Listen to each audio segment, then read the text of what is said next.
엄마는 1976년에 대한민국 경상남도 사천시 삼천포항이라는 아주 작은 시골 마을 바닷가에 있는 곳에서 태어났고 거기서 고등학교 때까지 살았지. 엄마랑 오빠들과 할아버지 할머니랑 굉장히 작은 어촌 마을이었고 시골이었어. 그리고 뭐 중학교 고등학교를 잘 갔고 대학을 갔고 직장을 잡고 서울로 올라갔지. 근데 서울에서 직장 생활 잘 하다가 이제 미국에 있는 너네 아빠를 만나서 3번을 보고 결혼을 했는데 그래서 미국으로 오게 됐지. 엄마가 되게 그치? 아빠랑 헤어지고 꽤 힘든 시간을 보냈지. 근데 엄마만 힘들지 않았지. 너도 너네 언니도 너무 힘든 시간이었지. 너무 큰 무게감, 책임감, 내가 다 해야 된다라는.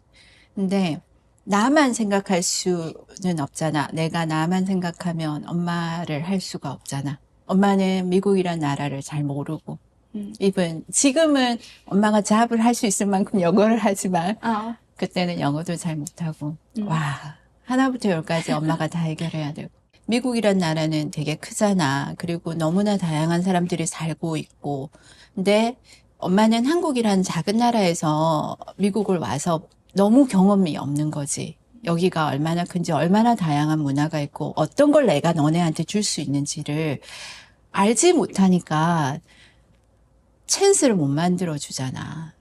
엄마는 한 번도 한국 할머니와 할아버지와 오빠들과 가족여행을 간 경험이 없거든. 엄마는. 근데 여기로 오니까 다 가족여행을 가는 거야. 그런 부분들을 내가 너무 모르고 엄마가 경험이 없으니까 너네한테 잘 못해준 것 같아. 그런 편안하고 평범하고 화목한 가정의 분위기를 만들어주지 못한 거는 still 되게 미안한 마음이 있지. 그런데 너도 아는 것처럼 엄마가 사과도 많이 하고, 그치? 근데 엄마가 사과를 한 건 맨 처음 패밀리 터치. 상담받으면서 좀 그런 것들을 많이 figure out 한 것 같거든. 자녀한테도 사과를 해야 되고, 이런 것들. 처음으로 상담이라는 걸 받아본 것 같아. 보통 그냥 상담이라는 게 내가,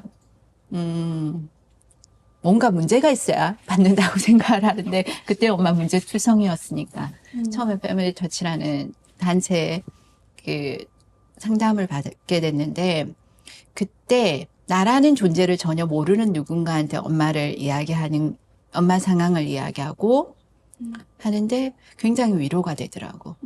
나를 아는 누군가한테 이야기를 하면 자꾸 엄마를 저지하는 거야. 왜 그런 선택을 해서 너가 힘들어? 막 이렇게. 근데 그게 너무 상처가 되더라고. 근데 엄마를 잘 모르는 누군가한테 엄마 이야기를 하고 그 사람이 상담하시는 분이시니까 엄마를 좀 객관화시켜줬어. 그게 참 도움이 많이 됐었어.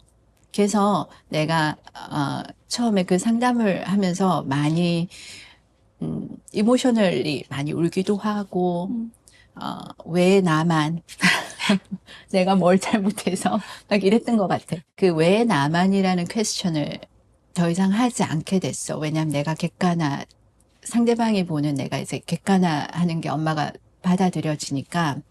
그리고 나서부터는 너도 그렇고 너네 언니도 그렇고 내가 해야 되는 것과 하지 말아야 되는 것들에 대해서 좀 선이 분명하게 생겼던 것 같아. 그 상담을 통해서 엄마는 좀 많이 그 방법을 배운 거지.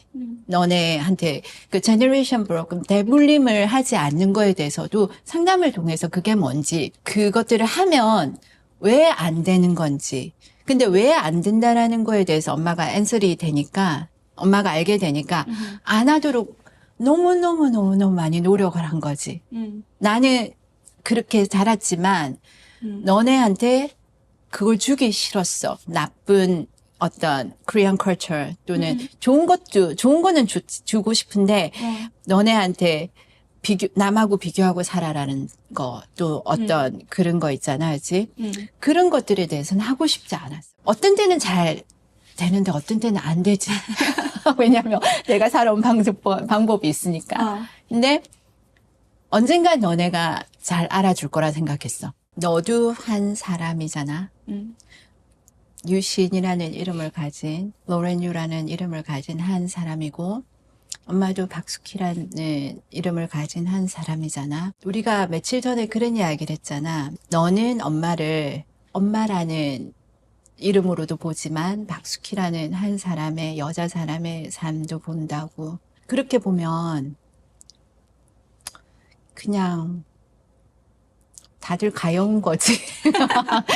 다들 누구나 삶에서 내가 원하지 않는 방향으로 흘러갈 때가 있단 말이야. 그게 내 선택이든 상황이 그래서 흘러가든 그럴 때는 누구나 내가 왜 살아? 내가 왜 여기서 이러고 있어?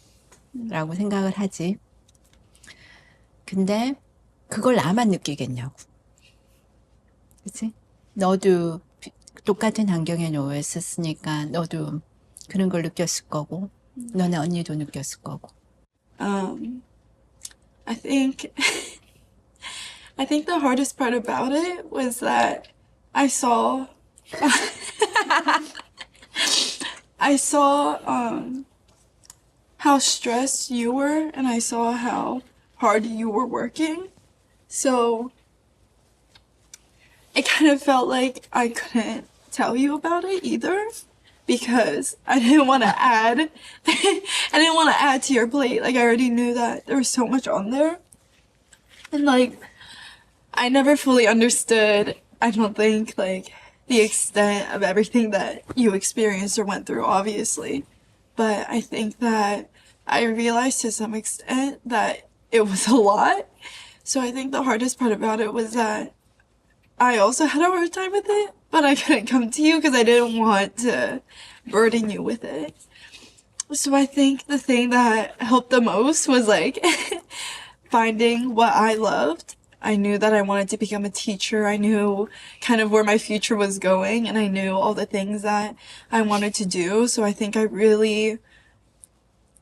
motivated me a lot to just think of the future. And like in 4th grade, when I told you like, I will take you to Bora Bora. And in the time, like, I didn't realize that that meant so much to you. Just a promise of like your daughter taking you on a vacation. 엄마 그날 기억나. 너가 그치 4학년 때 정도였나? 참 사는 게 엄마가 매일매일 참 힘들 때였는데 와 너가 어느 날 엄마 나 엄마를 보라보라 데려갈래 이랬잖아. 난 보라보라가 뭐지? 보라보라가 뭐지? 이랬는데 네가 그때 사진을 보여줬어. 엄마가 한 번도 가면 생각도 하지 않았던 그런 베케이션 플레이스였던 것 같아, 그치? 와, 그때 처음으로, 와, 나한테도 희망이 있구나. 이런 생각을 했던 것 같아. 와, 나도 다음에 딸이 잘하면 같이 이런 데로 놀러 가서 정말 릴렉스하게 서로 즐겁게 뭔가 시간을 보낼 수 있겠구나. 와, 그때 호흡이라는 게 생겼던 것 같아. 아, 사는 게 내가 아무리 이렇게 좀 바닥에 있고 힘들더라도 살아가다 보면 어느 날은 내 딸이 다 커서 엄마를 그게 데려갈 수 있는 날이 있겠구나. But I think that it became a lot of motivation to work even harder and to be like, I will succeed in my future and I will do all the things, and most of it will be for my mom. I think that even now, like, you are one of my greatest motivators. And like, even at college, like, I got into a very good school, but it was with your support and like the motivation of like, I'm doing this for my mom. Like, I'm doing this for me and her. So it's kind of like I carry you with me wherever I go. And I think at that point, that was when it was like, this is like my biggest motivator. Like, this will keep me going. You know? So, and also I have a lot of ambition and like, I'm very passionate about what I do, but a lot of it comes from you or it's inspired by you. Also, like, my passion in education is very much related to like the multilingual community, which you were a part of. And like, in our parent-teacher conferences, there wasn't a translator, right? So then I had to learn everything and what everything meant in like third grade, when normally third graders can just sit there and not listen to anything and their parents will figure it out. But I remember I would always have to help you. And I guess I didn't realize how much of a struggle that actually was for a kid and how much pressure that is. Because like the kid has to be the adult then, and that's just a really hard thing to be, I think. So that's where a lot of my passions came from. Like kids that you're raising in America, but you don't know it. You didn't know the courses. You didn't know what college applications even looked like. You didn't know what back to school night was or anything. Like you had to learn all of it from scratch, and it was so hard for you. And I remember we would have very long conversations about that, where we Yes, would dive into that's your right. experience as a parent. And I think I realized that there's such a bigger community that needs help out there who went through the same struggles that we did, and they still don't have resources for it. So then senior year, I started to reach out to administrators at our school, and I kind of just started to be like, hey, there's this problem, let's fix it. So then I started to work with them, helping this multilingual community that previously was kind of like in the shadows, because a lot of the times the kids will do the work and nobody really bats an eye at it because that's the way it's been for so long. But then it hurts them in a way that you can't even imagine or you can't describe. 감사해. 정말 감사해. 너도, 너네 언니도. Yeah. 우리 같이 힘든 시간 잘 지나와줘서도 감사하고, 너무너무 잘 자라주어서 너무너무 건강하게 너네 삶을 잘 살아주고 있어서 참 감사해. 엄마가 뭐 정말 엄마는 스페셜하지 않다고 생각을 하거든. 그냥 상황이 그러니 엄마가 할 수 있는 매일의 삶을 그냥 잘 살아내도록 그냥 그렇게 살았을 뿐인데, 너네가 너무 잘 해준 거지.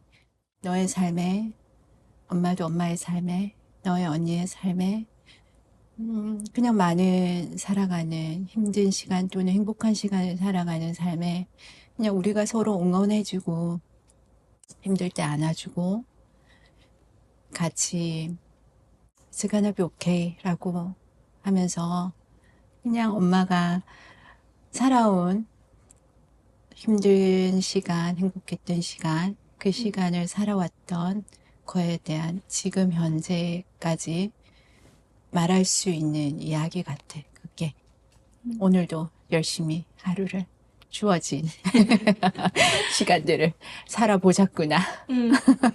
화이팅! 화이팅! 화이팅! 화이팅!